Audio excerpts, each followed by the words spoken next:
the cavalry of woe.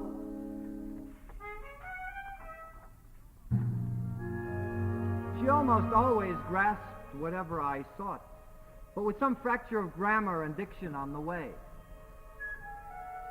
Will you tell me my fault, frankly, as to yourself?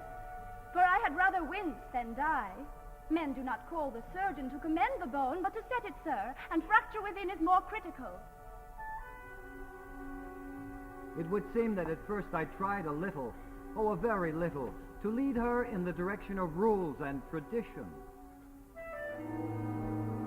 If you truly consent, I recite now. I dreaded that first robin so, but he is mastered now, and I'm accustomed to him grown. He hurts a little, though. I thought if I could only live till that first shout got by, not all pianos in the woods had power to mangle me. I could not meet the daffodils, for fear their yellow gowns would pierce me with a fashion so foreign to my own. I could not bear the bees should come. I wish they'd stay away. In those dim countries where they go, what word had they for me? They're here, though. Not a creature failed. No blossom stayed away in gentle deference to me, the Queen of Calvary. Each one salutes me as he goes, and I, my childish plumes, lift in bereaved acknowledgment of their unthinking drums.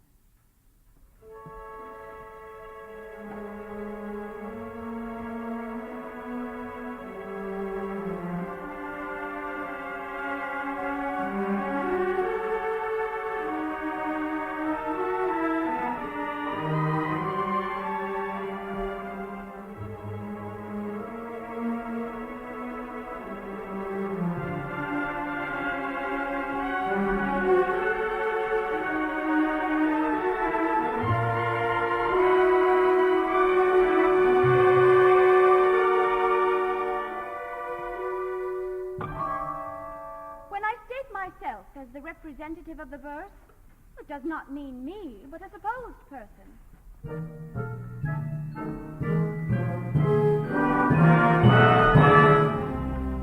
Always glad to hear her recite, as she called it, I soon abandoned all attempts to guide.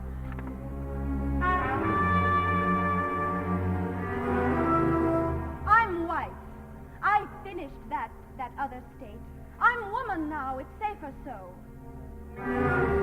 How odd the girl's life looks behind the soft eclipse.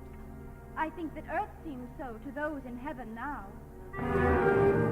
This being comfort then, the other kind was pain. But why compare? I'm wife, stop there.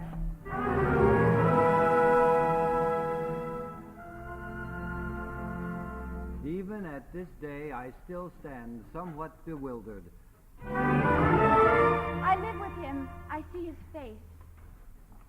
I live with him, I hear his voice.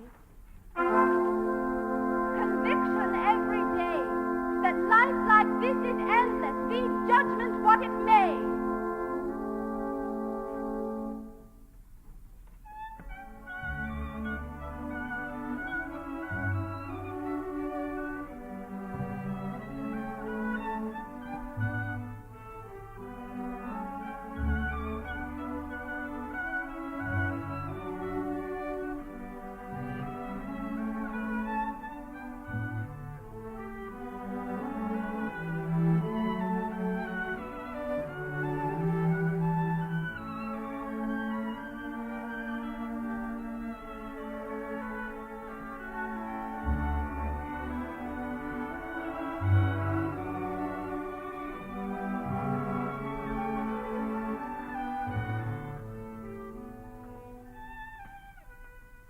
If you were coming in the fall, I'd brush the summer by with half a smile and half a spurn as housewives do a fly.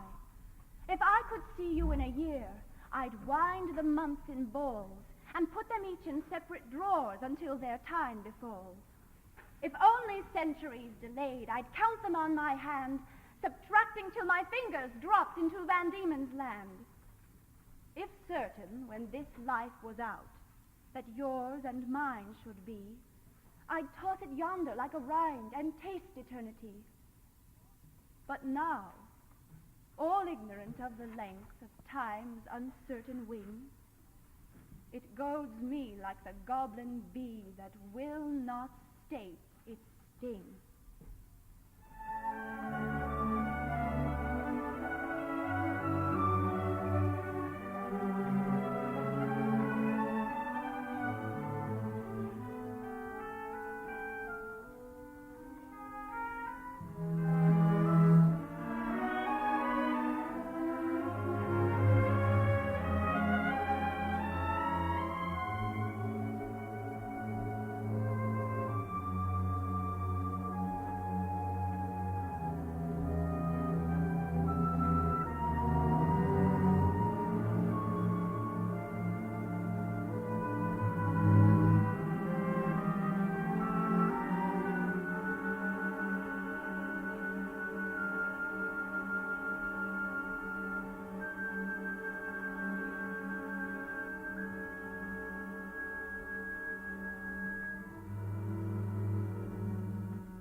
Sometimes there would be a long pause on my part, after which would come a plaintive letter, always terse, or perhaps the announcement of some event vast in her small sphere.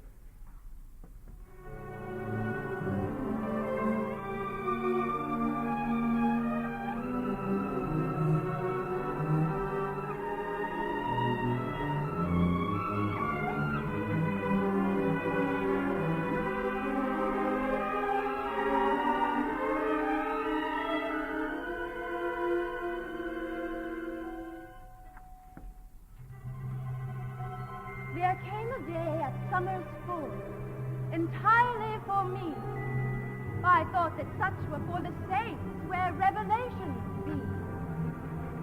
Each was to each the sealed church, permitted to commune this time, lest we too awkward show at supper of the Lamb.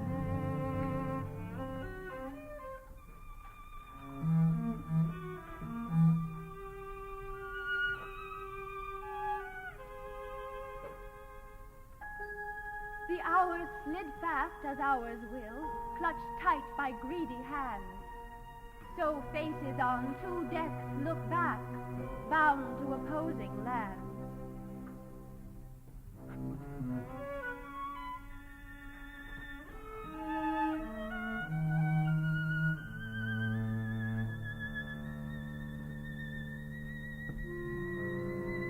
And so when all the time had failed, without external sound, each bound the other's crucifix.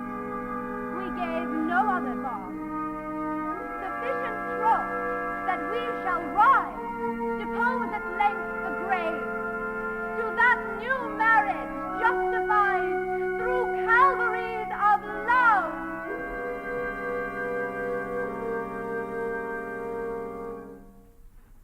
From this time we corresponded at varying intervals, she always persistently keeping up this attitude of scholar, and assuming on my part a preceptorship which, it is almost needless to say, did not exist.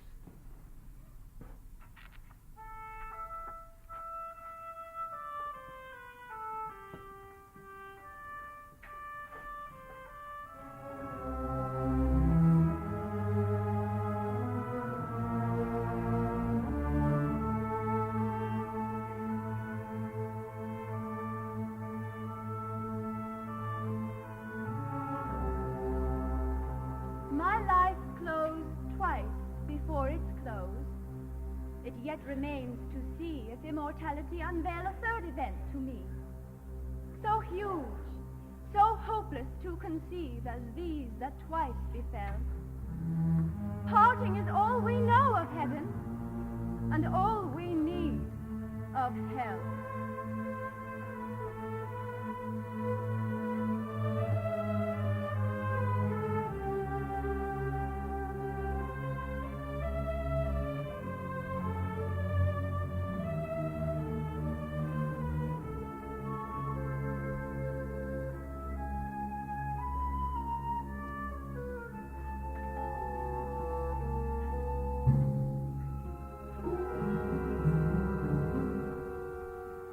On my side, an interest that was strong, even affectionate, but not based on any thorough comprehension.